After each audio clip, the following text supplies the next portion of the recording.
How to leave a community on Varagesale. Hello friends, welcome to another tutorial. In this tutorial, I will teach you how you can leave a community on Varagesale. So if this is your question, watch this video to the end, alright? Now the first step is to log in into your Varagesale account, just like I have done here.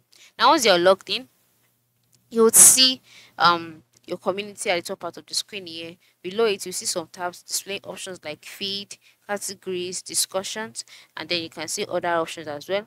Then by the time you click on your community, yeah, you click on the drop down arrow, you can see the option choose community. You can see join more communities. All right, and then once you can see this, next step is to go to the lower right corner of the screen, like also known as the bottom right corner of the screen, where you can see your profile icon. Once you see it, click on it. Once you click on it, you'll be taken to your profiles page. All right.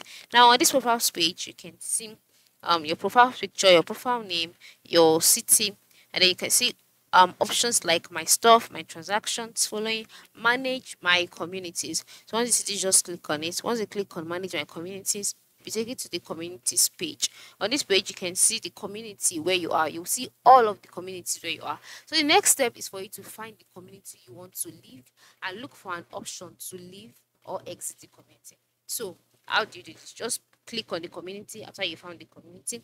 After clicking on the community, you can see the option leave community.